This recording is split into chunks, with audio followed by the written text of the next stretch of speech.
The Labor Department is reporting a better week for unemployment claims, even as overall numbers are still near historic highs.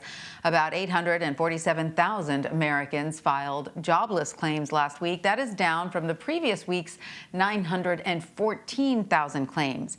The economy is showing signs of a rebound. The Commerce Department says the nation's gross domestic product rose 1% in the last 3 months of 2020, though it is not yet close to pre-pandemic levels. Some experts believe the U.S. will make a comeback sooner than initial projections. Joining us now to talk more about this is Ellen Hughes-Cromwick. She's a Third Way Senior Resident Fellow. Ellen, welcome. Great to have you with us. So, what do you believe contributed to the decline in unemployment claims last week? And is this a sign that things are officially turning around, or are we looking at people exhausting their financial options? Hi, Tanya. I would like to think that it is a good sign that we're on a recovery path. As you know, a lot of these weekly data are very bumpy, depending upon how these state unemployment agencies are handling people coming in the door and online. I wouldn't take a lot of comfort in it. As you mentioned, over 18 million people are on some form of unemployment insurance. So we really are in a position of a very challenging labor market right now. Ellen, as we mentioned earlier, the nation's gross domestic product rose by 1% in the final quarter of 2020, giving some experts hope the economy might recover sooner than expected.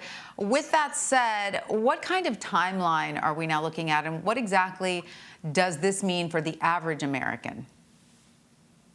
Great question. And because we see a pattern of the pandemic with new strains adversely impacting our people here in the U.S., that is a tough question to answer.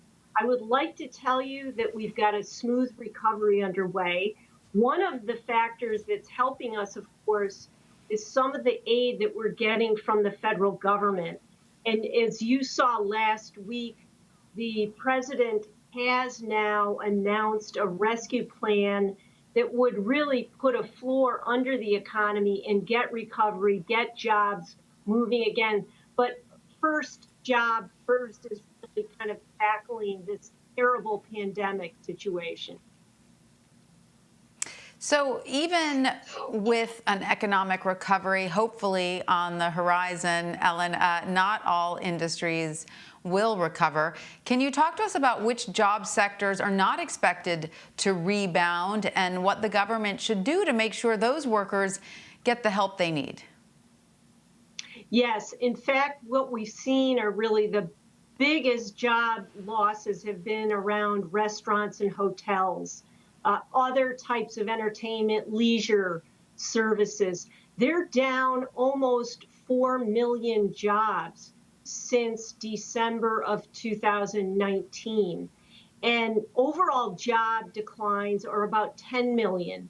After those restaurant and hotel jobs, which have fallen so much, the next largest job loss has been in the government sector, state and local government.